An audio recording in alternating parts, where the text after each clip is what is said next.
Good afternoon. My name is Tracy McCarty, and I am the co-chair of ViennaVA250. ViennaVA250 is Vienna's official committee focused on celebrating the 250th anniversary of the signing of the Declaration of Independence next summer on July 4th, 2026. ViennaVA250 was officially formed as a committee by the Vienna Mayor and Town Council in partnership with Historic Vienna, Inc. Through December 2026, we will bring both a number of informative and fun events to Vienna, and we also welcome civic organizations, churches, businesses, and any other groups that would like to join with us to celebrate. If you'd like more information on how you can participate with us or how your group can host an event, please see Chuck Anderson, Ann Stuntz, or me after today's program.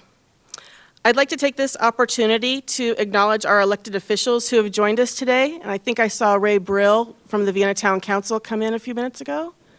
And maybe he came in and went right back out. He's here? He's in the back?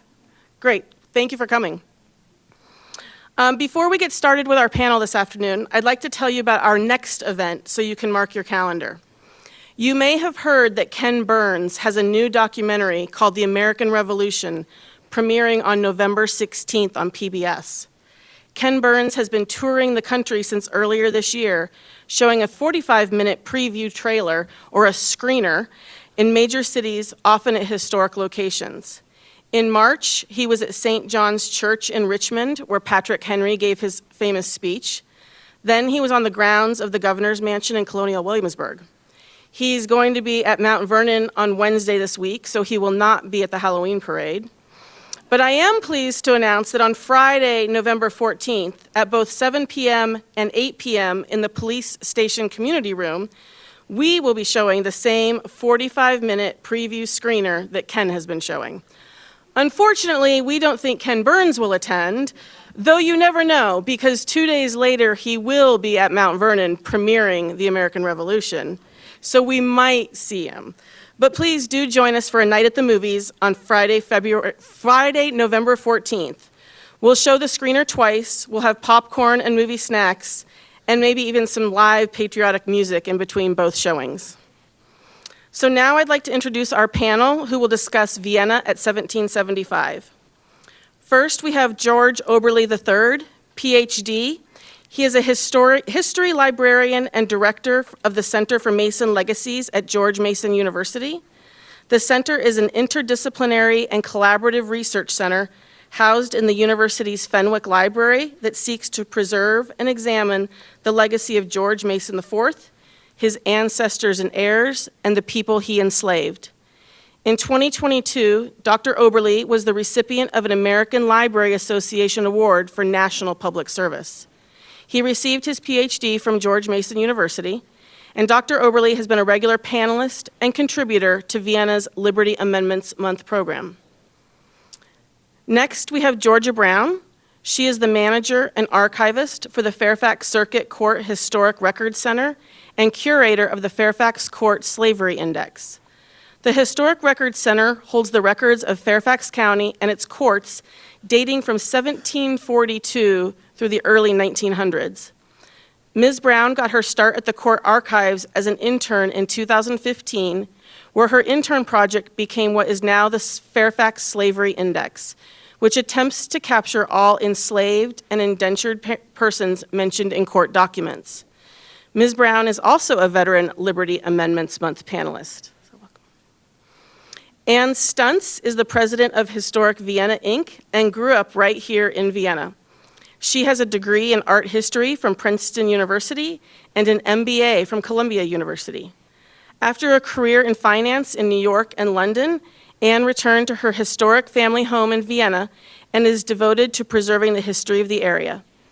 In addition to being president of Historic Vienna, Inc., she is vice president of the Historic Flint Hill Cemetery Association and the president of the Friends of the Virginia Room. She is on the Fairfax County History Commission, the Sully Foundation, and the board of the Historical Society of Fairfax County. She is also a longtime member of the Air Hill Garden Club and also a contributor to Liberty Amendments Month. Chuck Anderson is our moderator and is a retired international trade economist, current Vienna Town Council member, an avid armchair historian, and my co-chair of Vienna 250. He earned his bachelor's degree in American history and political science from Williams College and his master's degree in philosophy, politics, and economics from Oxford University. So now our plan for the afternoon. Our moderator has several questions for our expert scholars to discuss. Once you hear the information they share, I'm sure it will generate some questions of your own, so we have reserved time for audience Q&A at the end of the discussion. Once the discussion concludes, we'll invite you to visit our table exhibit and sample some period food dishes. So now I'd like to introduce Chuck Anderson, co-chair of Vienna 250.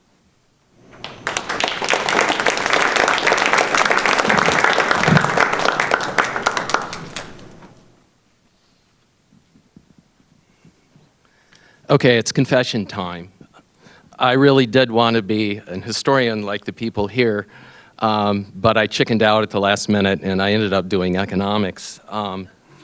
But the first book I read in American history in college was America at 1750 by Richard Hofstadter. And the book kind of blew me away because I had never read history like this before, which was to drill down and see what it was like for everyday people, the economy, the social structures, and that kind of thing. And it really had a big impact on me. And it really was sort of the reason why I thought this would be a good way to kick off our Vienna 250 celebration, which is to try to go back in time to see what Vienna, or what we call Vienna, would have been like had you walked down what is now Maple Avenue. What would you have seen? What would you have not seen?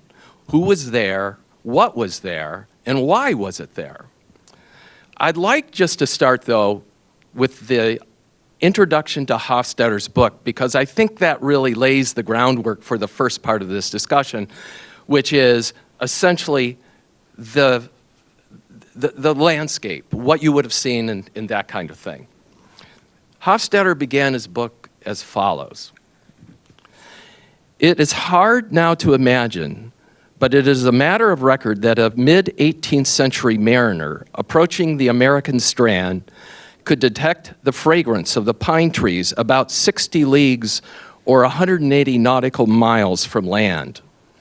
Before landfall, he might thus be reminded, even after more than a century of white settlement, of the essential newness of the New World.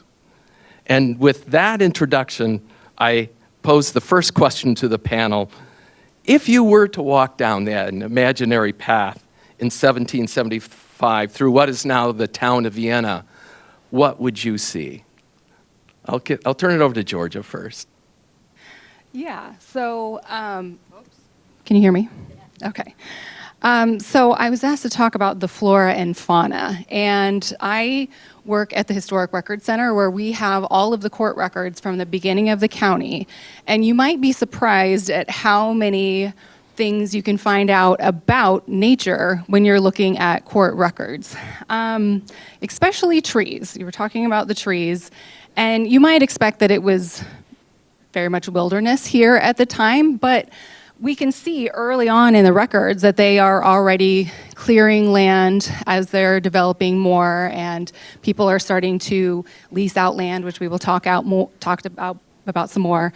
And people are really starting to show up and have an effect on nature. But to see what was here from the very beginning, the court records tell us that on what is now Chainbridge Road, Maple Avenue, there was, according to a court case, a chestnut tree at the crossroads from the old courthouse and the Falls Warehouse Road in 1756. We also have people getting in trouble for cutting down trees that may or may not have been there. And so we have lots of oak trees. That's the biggest one. We have a book over there. It's called Beginning at a White Oak, because the trees are always usually boundary lines, and the white oak is the most common tree, it seems like, in this area.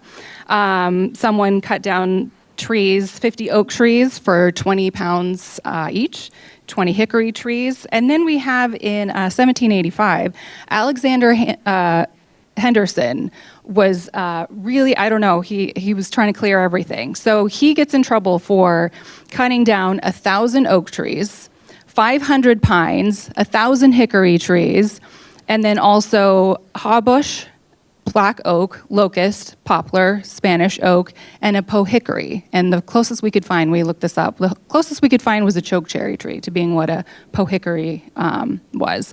And then, like, still, the names today that you see around have to do with nature. So I'm assuming that there were a lot of maple trees around Maple Avenue. Gum Spring, there were a lot of gum trees that were the boundary lines. And then we also have, had snake pits. They use those. We have rock piles that are being used as boundary lines. And then the waterways that have always been here.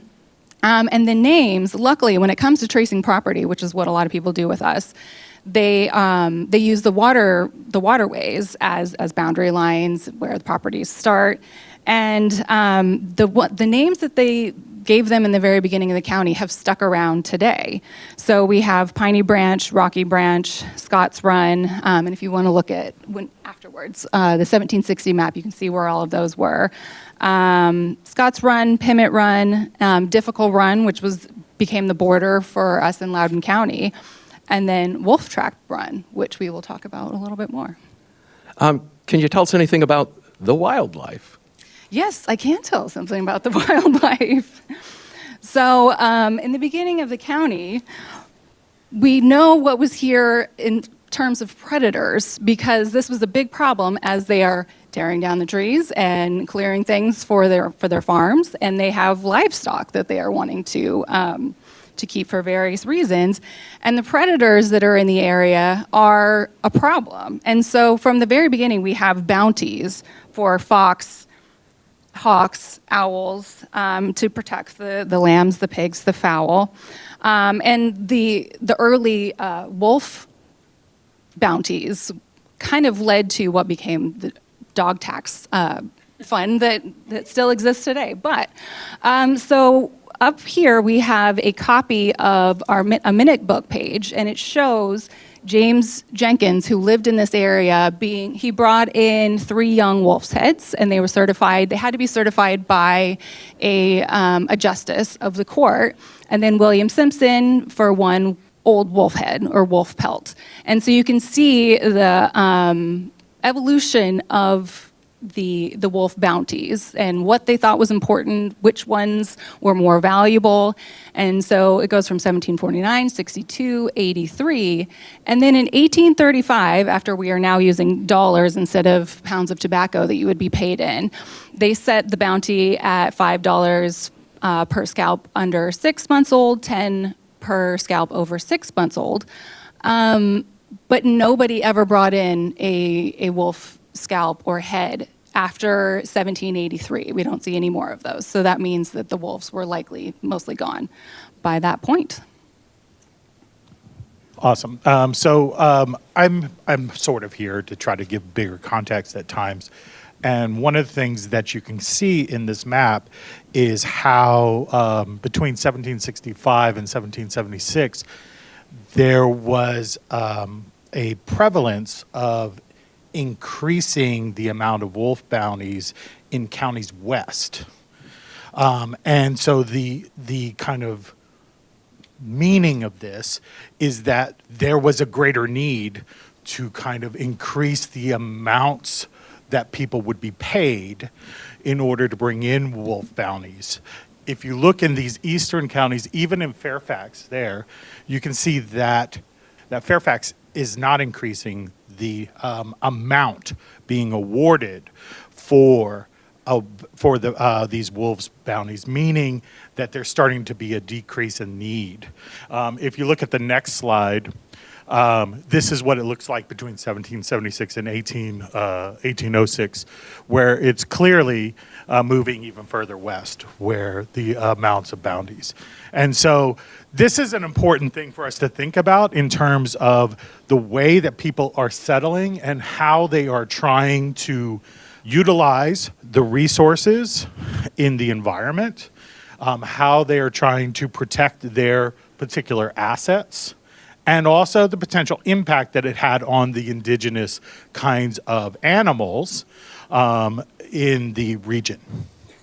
So when we start out, we see wolf bounties, which means there's a lot of wildlife because wolves require, deer. Prey. Yeah, they need to prey on something. And that's how much a semi-wilderness this area is in 1775. It's still quite unsettled. And there are very few roads. And so let's talk about, was there an imaginary road down Maple Avenue? And let's take a look at the network of roads, and then let's just talk about that. The courthouse was essentially the county government until 1870, when the Board of Supervisors was created. But even roads were handled through the courthouse until the early 1900s. So we have lots of records about the roads. The roads are mainly leading to the churches, the courthouses, and the tobacco warehouses and the ferries. And so what was in Vienna, does anyone know what was right outside of the city of Vienna today that may have led to a road being built through here? Yes. So the first courthouse, and that is why the road that is called Old Courthouse Road, even in 1775, was built here because it was going to the courthouse. And then after... And just interject for a second, you'll recognize that building as the toilet bowl building, right? And there is a plaque which indicates roughly, nobody knows exactly where the courthouse was, but it was right on the edge of Vienna, and that was probably the only reason we had a road at that time. So that is, and then after basically what is now Vienna, it goes through 123, goes to the warehouse. It's going through, that's why it goes all the way through. It went to the warehouse. And then the road, they're a little bit different today, but for the most part, the road leading down to basically Colchester, that one is not there anymore. But Route 7, that was going to the Falls Church, so the churches. And so those are now Route 7. And then, let's see. And then there's another, I don't know where that other road to the Falls warehouse was. So let's see. Yes, 7 was leading to Alexandria and Leesburg. Yes. And then, so there's a lot of other roads that are still around the county today. As 123 continued down, it became Ox Road. What is still Ox Road today was Ox Road. Braddock Road was called the Mountain Road. Rolling Road was the Rolling Road, except at the time there was lots of rolling roads because they were going to the tobacco warehouses, and we know how important tobacco was because that's how you were paid in everything for the most part. That was the currency at the time. So there's part of Fairfax County Parkway, which was the other rolling road in the area, and then Telegraph Road was called the Back Road, and then so as I said, the roads were handled by the court until 1908 when it went to the county. And we also have some men that we're going to be introducing here in a little bit to kind of like show the, the different people who are kind of running things in the county. But part of being important, I guess, in the county depended on how much of an activity you had with the court and with the church. And so one of them was the surveyor of the road. We have one of them who is motioning to build a grist mill on Difficult Run. They are ordered to inspect the warehouses and report the sufficiency. And they're adjusting the weights at Falls Warehouse, which we actually had in our courthouse just a few years ago, the actual weights. And then they're viewing the bridges and they're inspecting and making sure, because lots of people are petitioning to build new roads through their properties. And so they are making sure that they are actually, there's a need for them. Okay, so that is sort of a view. Vienna would be off to the left in that one, but then we're going to move in to, essentially, this is more of a modern map, but there are numbers that indicate the buildings you would have seen had you been walking down our imaginary Maple Avenue at the time. And Anne, she and her family have been digging into this for years and years. Why don't you tell us what we was seeing in terms of buildings? All right. So thanks, Chuck. On this map, which is on page 6 and 7 of This Was Vienna, I highlighted Maple Avenue so you can kind of get a feel for. And then this curvy brown line is the railroad, which was not there. And then just for getting your bearings, that's Lawyers Road. And so you'll see out here is where the mills were, and they were here then. This was Colonel Broadwater's mill. This was the one that we call Hunter Mill now. And that's Brown's Mill, Brown's Mill Road in Beulah. And then right here in town, our very first, of course, the first building that we know of, sort of the first English person-built building was the courthouse right here. Here's Tyson's, right? And then the next one was Broadwater's home. And then we'll just go and see several of these. And the neat thing is that in most of these, they survived long enough that we've got photographs of most of them. We don't have the one out. We don't have the one out Vale, and we don't have the one in Windover Heights. Just they were, I guess, torn down before they had photographs. But so here's the second. I think of this as the second residence of a wealthy English planter, and this was John Hunter's. He was I just was reading in the Ayrshire history in Scotland, the Hunter family rose to become Ayr, Ayr's foremost tobacco merchants. In 1755, James Hunter, the big brother, was enrolled as a burgess, and he started running the tobacco business. James's youngest brother, is the one who came here, John Hunter, in the early 1760s, no doubt to take charge of the American end of the business. And so this house, and they're all a little bit like this. Look at what it's kind of modest by our terms. It's a story and a half, and that's it. Most of the houses that you'll see pictures of, and most of the ones in Vienna are frame, but some are brick.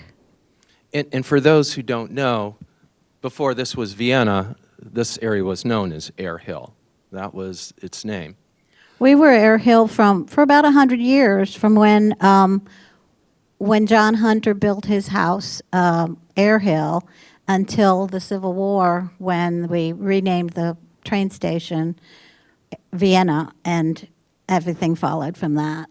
So these are just a couple of the, we'll go through a few because you'll enjoy seeing the pictures. One that's got an asterisk because this one's still standing. It's private property, but you can catch a glimpse of it in the winter. It's at the corner of, that's its actual address, but you can't see it from there. You have to drive slowly on Hunter Mill Road as you cross the bike path, and as you're going north, look right, and you can see that. There's other parts of it. And then this was, the one on the right was the well-known Baptist preacher, Jeremiah Moore's house, and that's over in the towns of Moorfield, or was. It was dismantled in 2004, and it still exists somewhere in storage. So it would be amazing to put that back up sometime. And just a sidelight, I mean, the most important thing about Jeremiah Moore is all of our founding fathers knew him and really took on board his important view of the separation of church and state. Rose Cottage, look, it was just sitting there behind 317 Spring Street. We ought to go see if there's anything left of it. It burned in the 30s, but it's the middle part that's the oldest. Look at that. That's that same look. A lot of them had a really deep porch. This one's quite different. Now, this one is the only other one that has an asterisk because it's still standing, belongs to the Park Authority. And this was is a gunnel property, and they were as important as our own Broadwater, who we'll learn more about during this whole process. We might add these guys, the gunnels. But this property is just north of Vienna. It's outside the limits. It's off of Clark's Crossing on Brook Meadow. And it's not really open to the public, but you can go see it because it's in a parkland. It's in the works to be a resident curator property. And Hugh West was at, as I say, at Westwood Country Club, another very well-connected early Vienna person. He was an attorney, practiced in Alexandria, but he had this home here, and we got a lot of information about it, which we'll have to find some program when we can really bore you with it all. You know, we've got a lot of these people's inventories, and you know, you can get a good feel for who lived here when. And then next to it, actually over in the same vicinity, is what I'm calling the Fallen Plantation, but we're going to have a big reveal a little later today. Again, that's it's a story and a half. Both of these are frame. You guys might know the name Stotts. This was the forebear of the Stotts family today. Lived in this house, but it had been Hugh West's. And then so this is the Fallen, and this is right at OLGC. It only came down in the 70s. Ooh, that filled in. So these are just some basic facts about the people that Chuck asked me to kind of put together. And it may seem odd, especially in this moment where we have rich data collection, we really have a strong understanding of how many people live where. The reality is we really have spotty data when it comes to how many people lived within the region, especially, like, we don't really have good data until the 1790 census, and we have a regular census. There are pieces that you can put together, and so that's what I've tried to kind of do here. So we can pull together estimates from tithable lists. The tithable lists are essentially your taxes, and a lot of that was generated, believe it or not, through the parishes. The parishes actually brought in tons more money than the actual courts, even though the courts had both executive functions as well as legislative functions and judiciary functions, ironically. But really the the churches were the ones who were responsible for taking care of the poor. They were responsible for taking care of orphans. They were also responsible for morality laws. So if there were any, shenanigans out of wedlock, there could be kinds of consequences. And in fact, there are. And you can talk to Georgia sometime and look at some of the records of the kinds of things that were often called bastardy cases. So these are best guesses. I do want to make sure I include the numbers of the enslaved people, and in these numbers, because they were part of the total population. Some people might ask, are there indigenous peoples here? Maybe, but not in significant numbers. By this time, certainly most of the indigenous people had either been forced out of the area, or they had been exterminated in some cases. And we know a bit about the Dogue people, and we know a bit about a few other indigenous groups. But for the most part, by this period that we're talking about, there are very few indigenous people living within their indigenous communities. I did want to point out some of the basic things that are really also important, such as the Potomac River. The Potomac River, we tend to think of it rightly as a kind of obstacle nowadays. We need bridges to get across, right? But in many ways, the Potomac River was a lifeline and the reason to be here. It was a transportation hub. It was a main avenue of how to get their goods to various places. In fact, many people had, like the Masons, had properties on both sides of the Potomac and didn't see it so much as an obstacle. And it was also a major resource in fishing. There was tons of fishing that was going on in the region. And then the major agriculture, you know about tobacco, but I want to emphasize the idea that wheat was really becoming a transformation in this region by this period. And so just to summarize, we're trying to give you sort of a feel for the physical layout of what it would have been like had you walked down that imaginary street. Modern Vienna is 4.4 square miles. We have about 16,500 people who live there. Based on sort of rough demographic data for Fairfax County, about 10 people per square mile at the time, there would have been roughly 44 people living where we live today. So you might not have run into anybody as you walked down that mythical street, or at most you might have run into one or two. I think Anna's giving you an idea of probably the extent of all of the buildings, not all of them, but a big chunk of them. And the interesting thing for me is what you would not have seen. There were no churches. There were only 3 churches in the county at the time, soon to be 4. There were no bridges in Fairfax County. There were no stores. There basically were no schools. So think of it really more as a semi-wilderness than as a settled area. We're not that far from the frontier at this point, maybe 100 or 200 miles east of it. So we're talking about a relatively empty land, but there are some really interesting people.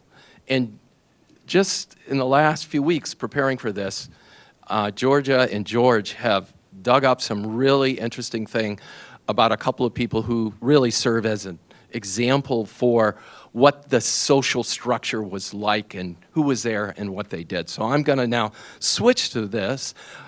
Tell us about our two favorite people for this afternoon, Stephen Lewis and Nicholas Garrett. Sure. So as Georgia and I were looking at the map that is over the 1760 map, we just kind of keyed in on these 2 properties that were mostly in the center there, kind of near the courthouse.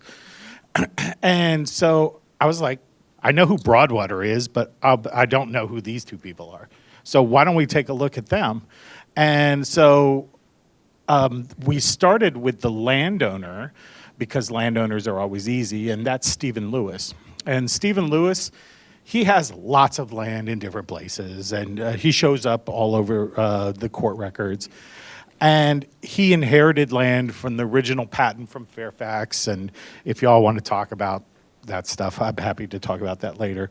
But the thing that was fascinating to us as we started to dive into him is, one, he was a Presbyterian. And so that immediately brought the question of the churches, Chuck, right? Yeah. Where would these people, where are they going to meet? And so like many people who were not part of the Church of England, they probably were meeting in their own homes or meeting houses. And that would be true of the Quakers, mostly in Loudon, but remember Loudon at one point was part of Fairfax. And also the Baptists and the Methodists are also kind of starting to build in their numbers in this period. One thing that we do have that's kind of interesting, and you might say, why did we use this person? But Lewis died in 1757, and as a result, we have an inventory for this guy. So the inventories, if you've never seen them, are rich sources to understanding what somebody might have owned, the material culture. There's going to be some cooking examples later that sort of informs the way that people lived in terms of utensils. What kinds of wealth might they have had? In this inventory, we found out lots of stuff, and we'll tell you why it's important, even though he died in 1757. He had a grist mill. We found that early, that he established a grist mill. We found that in records in the court. Trying to remember, I think there was some kind of pond associated with it, and I believe we even found a plat associated with it. And we've also found out that he had served many years as a justice, and the justices were essentially the governing people of the county. They weren't elected, they were appointed. They tended to come from the elite families. It was part of your duty as a member of the gentry to serve in these roles. And if you sometimes you might get kicked off, like George Mason got kicked off for not attending, and then he came back. But anyway, so they're really important folks. We also found out he had 9 enslaved people in Fairfax County. And importantly, we also found 15 in Cameron Parish. Anybody know where Cameron Parish is? Loudon. Yeah, perfect. Yeah, so he just seemed to be a perfect example of somebody of this time in many ways who was a landowner. Why was he important? Well, if you see the Lewis arrow, right underneath Stephen Lewis, you can't probably read it, it says heirs. And that's because the land there actually belonged to the heirs. And we found that this was still true in 1775. So then we can go to the next one. And it turns out that Lewis rented the property to the person right on the other side there, right, whose name was Nicholas Garrett. I found Nicholas Garrett way more interesting, frankly. Nicholas Garrett started leasing the property from Lewis, and he had something called a life lease. And in fact, multiple lives. Sometimes you might hear the term 3 lives. And so what this meant is that if he died, his heirs, who were named in the lease, could continue to rent the property, assuming that they were continuing to meet all the kind of stipulations in the property. So it's not like, the year-to-year leases that you might have to rent a house, or nowadays there was something more substantial to it. And we find that he's still leasing this in 1775. In fact, we find that he passes on his life lease to his heirs when he dies, and it's in his will that was filed in 1795. Thank you, Georgia, for finding that. And so we also find in the court records that he was appointed as a constable, and he was reappointed several times. And this was another important role to kind of deal with particular kinds of executive functions that would be ordered by the justices. At one point, he was named the surveyor of the roads, as Georgia mentioned earlier. This is a really important role because they are responsible for making sure roads are appropriately maintained. And so he would have, by the way, he didn't do this for free. He got paid in, what do you think?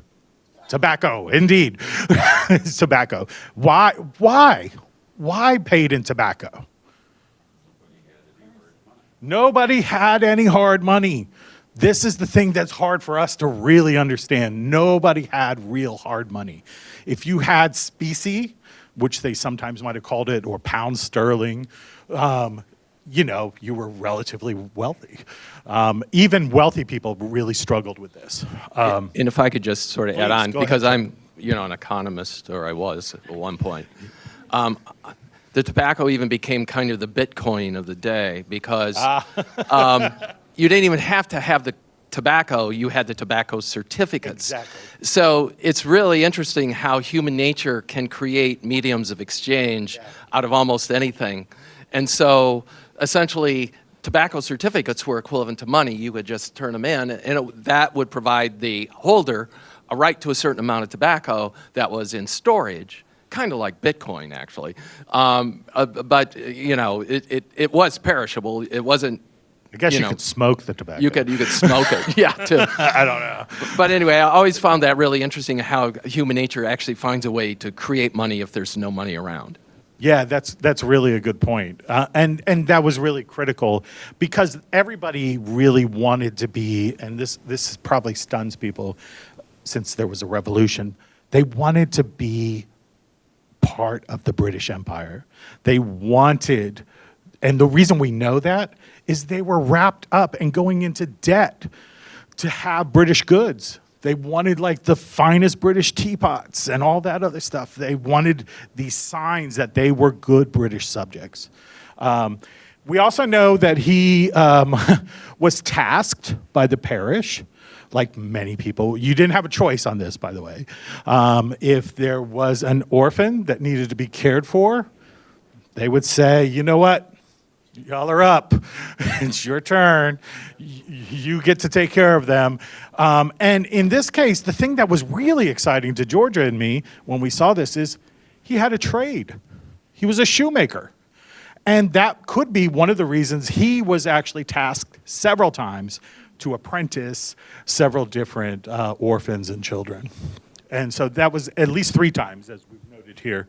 And later in the life, he took on a brother and sister who were also orphaned. And this is like in the 1780s or so. I can't remember. But it's pretty late. The other fascinating thing, and I mean, I don't know what his religious faith was, but he was cited for not attending church.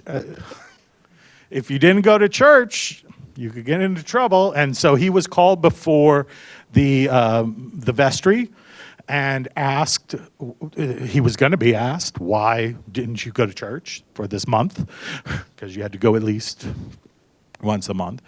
And he actually failed to attend the summons and was just charged for the fee. 50 pounds tobacco. 50 pounds tobacco. And it was far, right? If he Was had a to bit go, far. was that Pohick? Yeah. No, well, Well, it would have this been time it was until Truro Falls Parish. Church. Falls Church. Yeah, yeah. But yeah, Falls Church. So when But he might have been, who knows? I mean, maybe he's Presbyterian, maybe, I don't know. He should have. He should have, like Stephen Lewis. Right, Stephen Lewis, we never saw him either show up or get fined. That doesn't mean he didn't, but. Well, what fascinated me was the notion that a single person would wear so many different hats, would be a shoemaker, they would be a constable, they would be a road surveyor, they would be leasing land. To grow? Yes, tobacco, later wheat. But that's what you have to do in a society that is so sparsely populated. I grew up in a small town in Michigan, which had a small high school, and, you know, all of us had to wear 7 different hats, be in the band, play in sports, be on honor society, because it was just small. And this is an indication, I think, again, of how empty this area is at the time, when you can have just a person who is a tenant, he's not even a landowner, but wearing so many important hats at the same time. All right, so big picture stuff. We started to think about the idea of tenancy, and most people do not actually own their own land. Most people are actually renters of some sort. And it reminded me of this really important article written by Thomas Humphrey that indicated that there were tensions that were going on between the landowners and the actual tenants who were working the land. And one of the things that I think is really interesting that we don't think about is that tenancy often created cycles of poverty, especially with the particular requirements. that tenants had to deal with. And so these are just a couple of important kind of works that you can look at later, but maybe we can go to the next slide, because here are some of the things that Garrett, our guy that we're learning about, had to do. The first thing he had to do, not just pay his rent, which was substantial. How much was it again? 600 pounds a month. 600 pounds of tobacco a year. For context, do you know how much an enslaved person was valued at, roughly, in terms of their taxable value? Often around 40 pounds. Wow. So 600 pounds a year is significant. So, in addition to that, he had to plant an orchard for this guy, which consisted of 100 apple trees. By the way, this is common. We're not singling out this guy. These were really common expectations. He had to build some kinds of outhouses, often like tobacco houses, to make sure that stuff was cured properly. Fence it to kind of protect it, right? And other kinds of auxiliary buildings, and I don't mean privies, right? They use the term outhouses, so I just want to make sure these are not those kinds of things.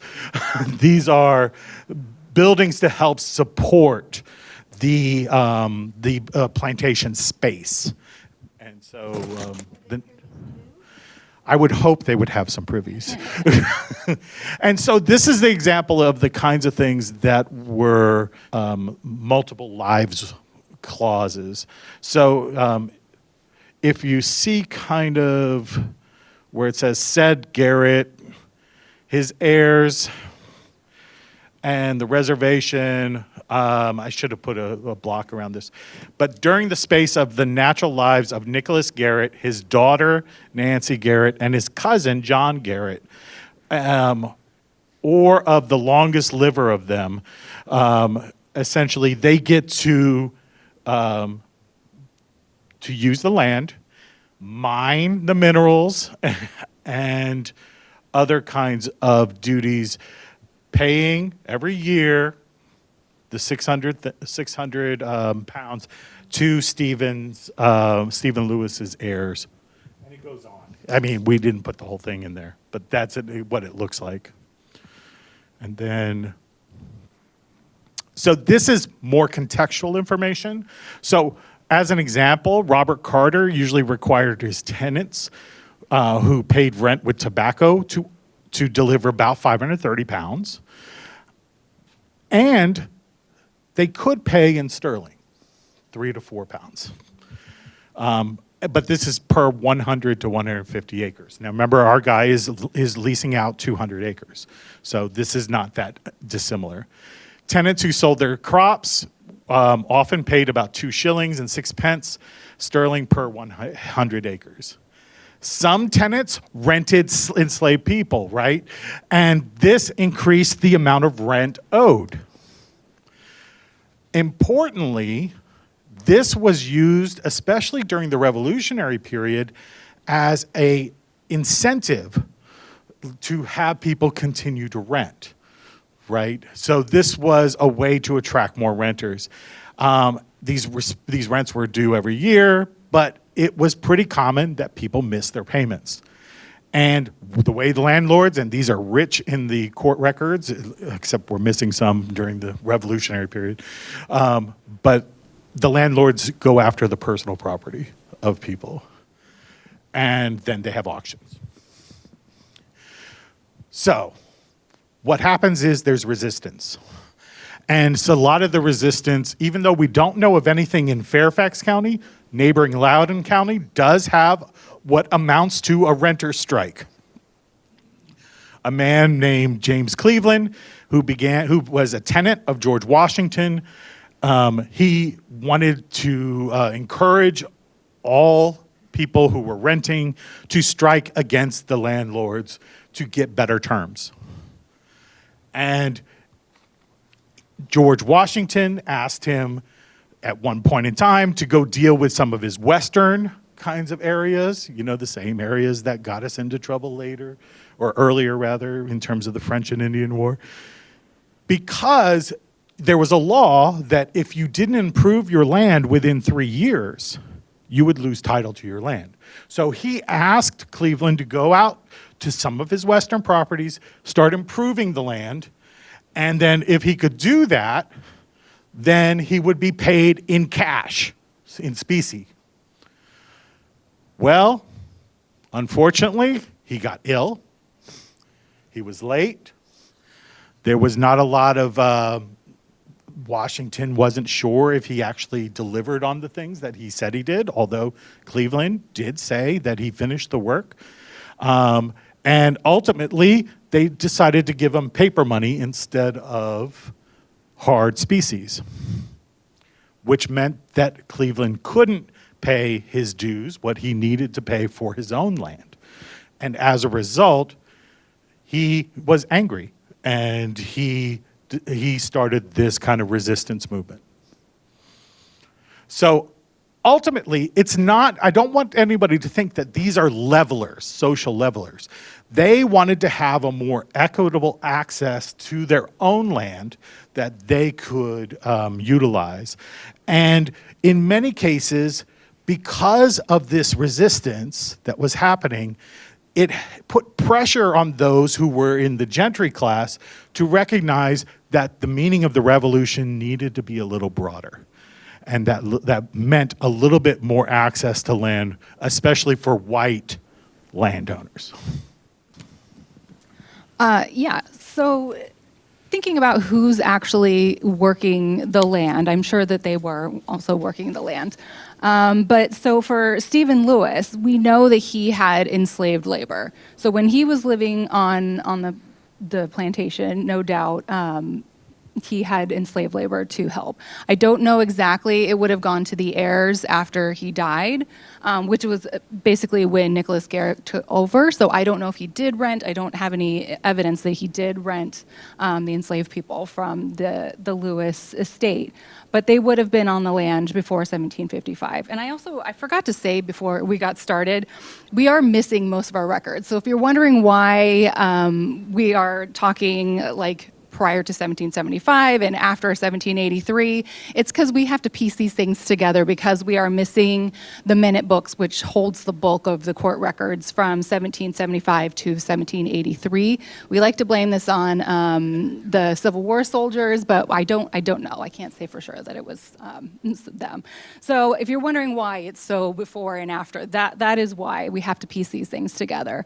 When Nicholas Garrett took over, we have several accounts where he has runaway servants being turned in. One man was gone for 11 days, and then his master, who was Nicholas Garrett, he had to spend 80 pounds to get him back, and then he was ordered to serve longer. So this is very common. We have indentured servants at this time, and then also the orphans who came to work for him.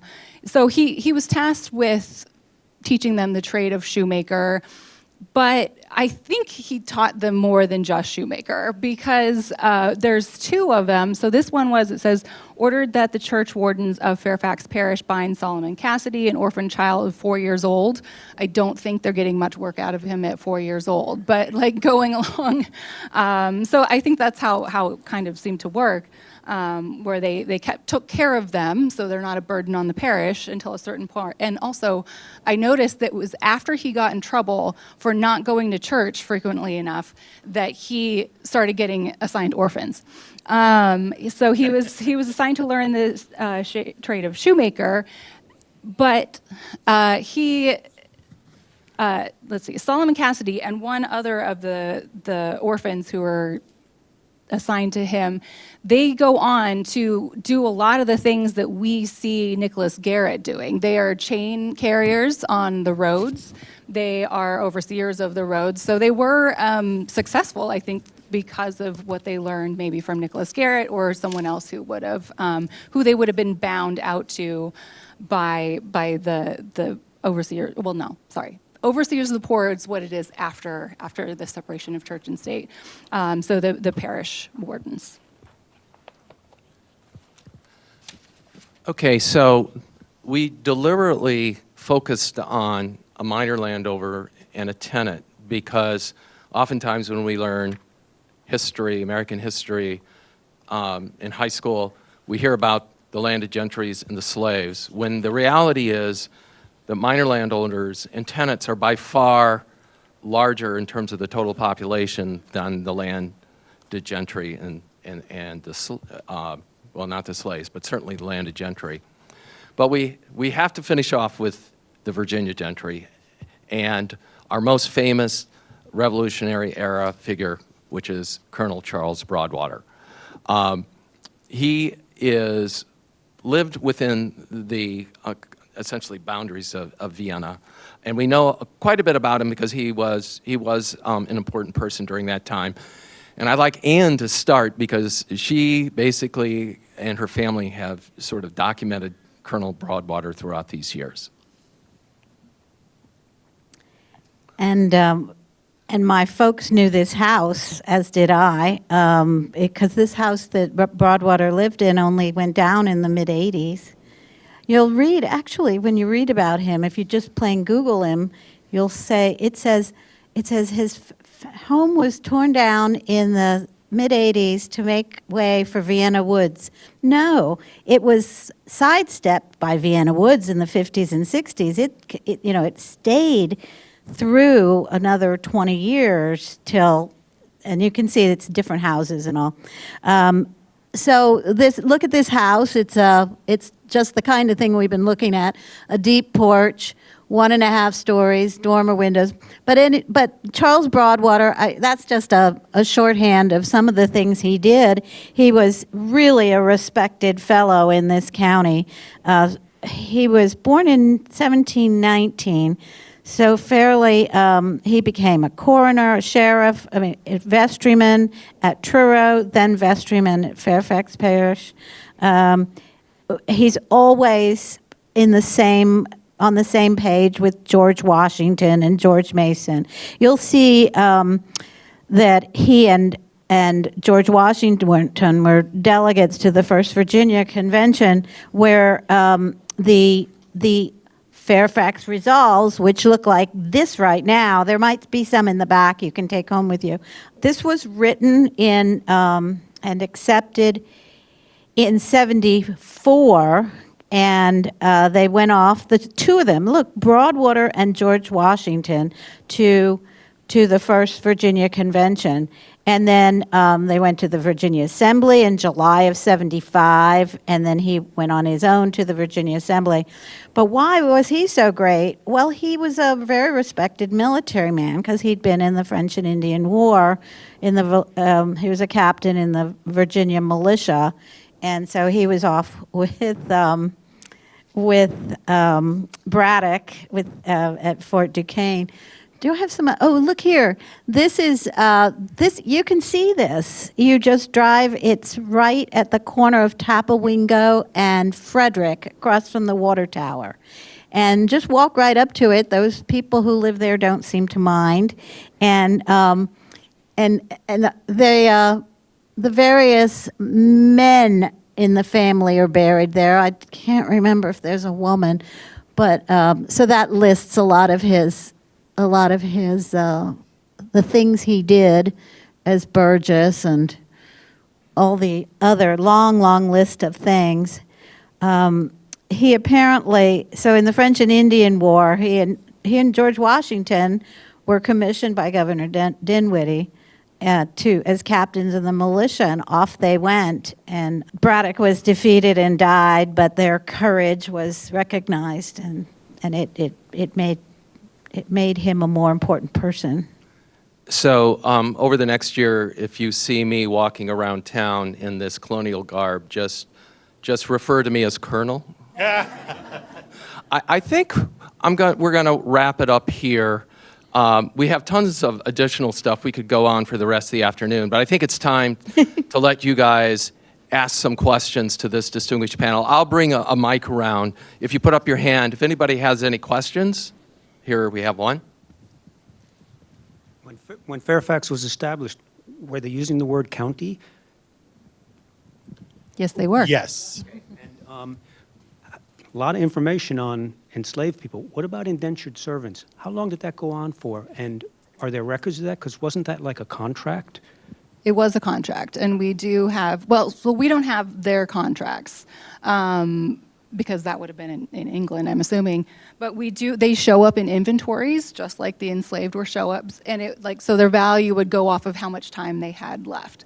And we see a lot of them being turned in for morality law violations. So if a woman had a child out of wedlock while she was an indentured servant, she would often get whipped. She would have time added onto her service, and then she would also, the baby would end up going into the parish system and be bound out to learn to trade eventually.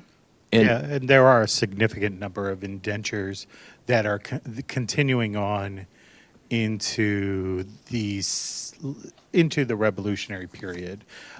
It's not a big thing after the Revolution. Yeah, the book goes to about the 1780s. England is still trying to get rid of their undesirables through Yeah. after the Revolution, but they kind of stopped taking people through the And 1780s. and you'll notice indenture is literally a word for contract. Yeah. So like there's indentures actually that end up being prenuptial agreements. Yeah. There's any kind of contract. It And most starts with an deeds- indenture. Most deeds start with this indenture. This indenture.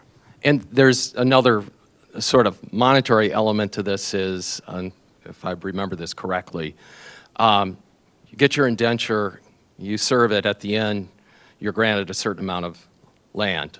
It's called a headright certificate. Yeah.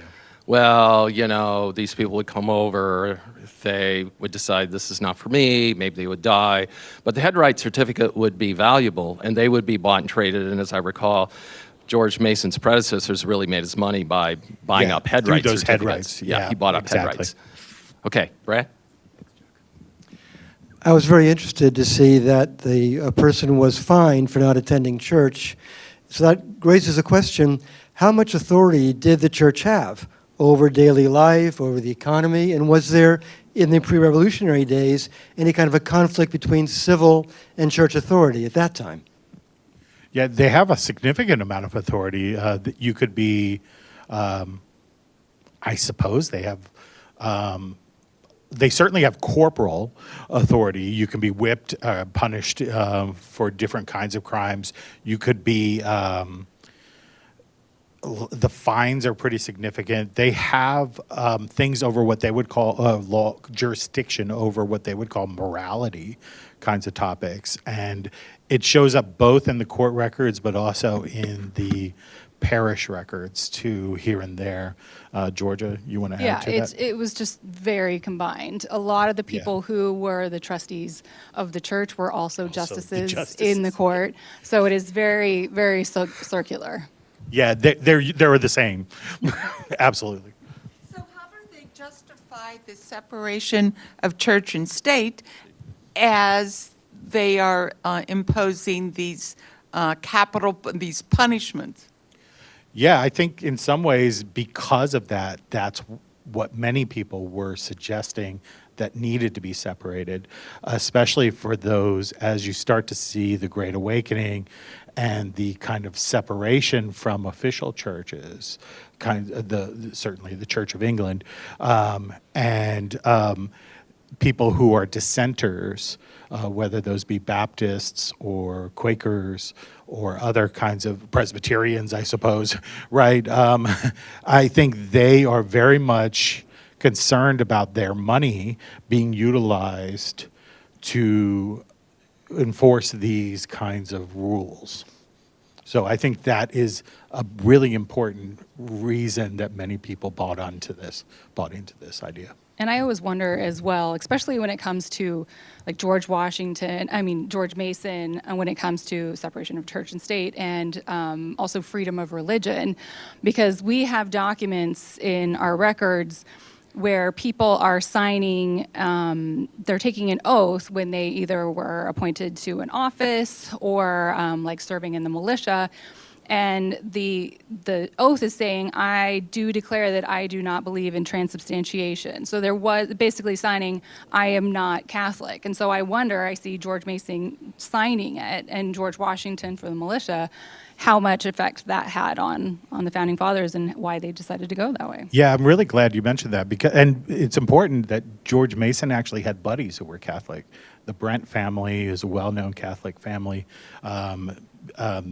And most of their property was on the Maryland side, but they have a lot of property and presence in Fairfax as well.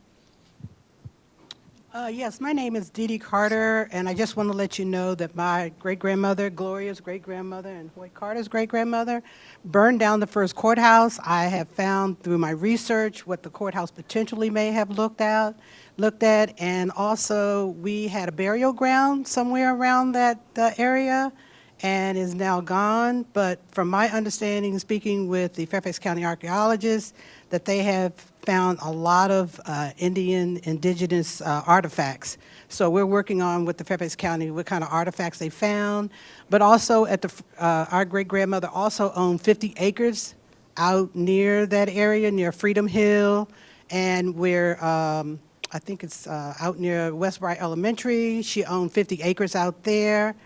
And also there is a cemetery that is now that we're working on to try to find information.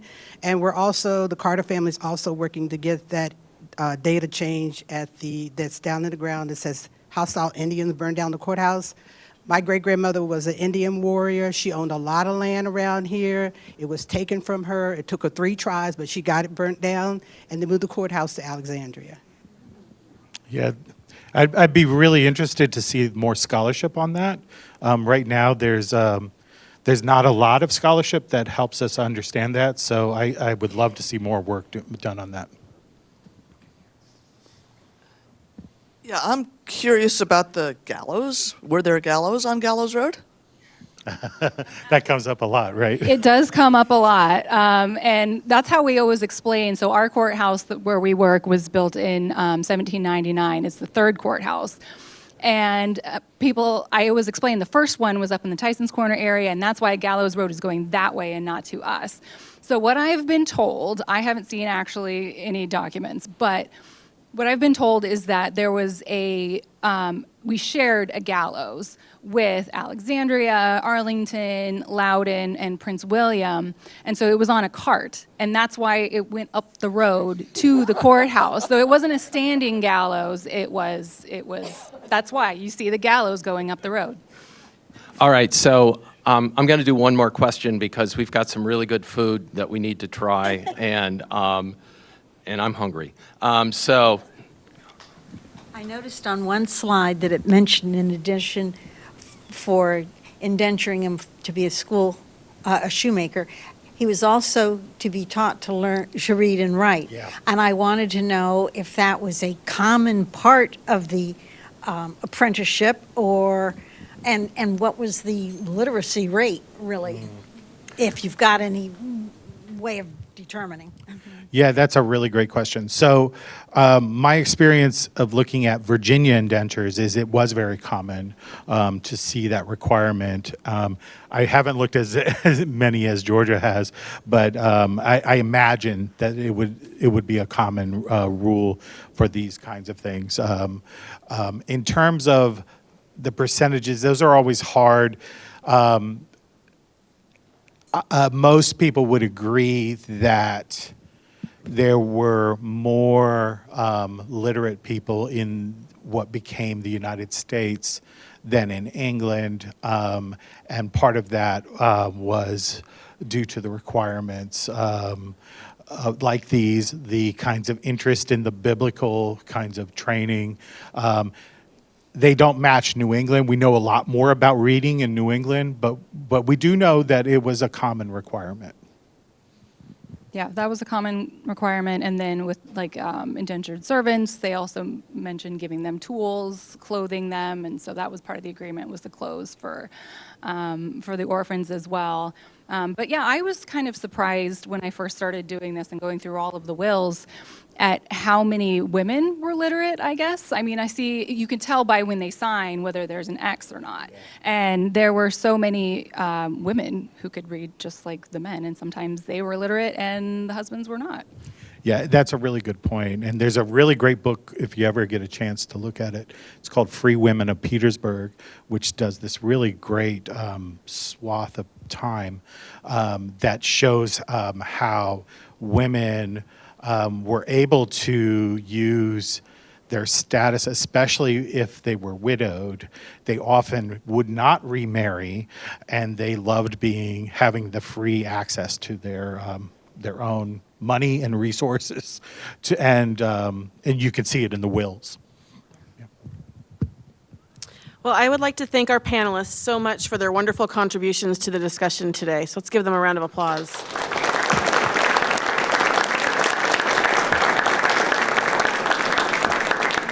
I feel like we all have a much better sense of what this neck of the woods was like on the eve of the revolution.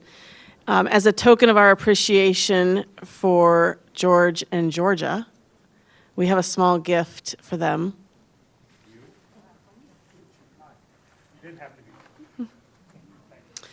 After all of that learning, I'm sure many of you, like Chuck, have worked up an appetite. So I'd like to invite you to join us to share in some traditional food from the period. First, though, I'd like to thank our 18th century food committee. So we had several volunteers come together, Mary Kay Rue, Jackie Ehrman, Lee Kitcher, Nancy Motes, and Marcia Comont. Several of our chefs are here, and their receipts, which is the word that was used for recipes, are also posted there with the different food items. I'd also like to thank the Town of Vienna Parks and Recreation staff who helped make today possible. And as a reminder, we have several upcoming events, and there's some flyers on the back table. You can see some of those, but we have our Night at the Movies on November 14th. Historic Vienna, Inc. is also hosting a traveling exhibit from the Virginia Museum of History and Culture at the Freeman Store and Museum. The exhibit's called Determined, the 400-Year Struggle for Black Equality, and that will be on display from November 15th through December 21st. ViennaVA250 will also be hosting the Virginia Tourism Love sign, so the big, huge sign they have, will be on Maple Avenue at the Memorial Fountain from December 29th through January 5th. And watch for more information about a special event we're going to host on Sunday, January 4th, out at the Love sign to ring in the new year with love. You can also stop by anytime it's there and take pictures and post those, or send them and share them with people you love. Again, if you'd like to volunteer with ViennaVA250 or are a member of an organization that would like to host an event, please see Chuck or Ann or me. And thank you for joining us this afternoon, and please enjoy some refreshments.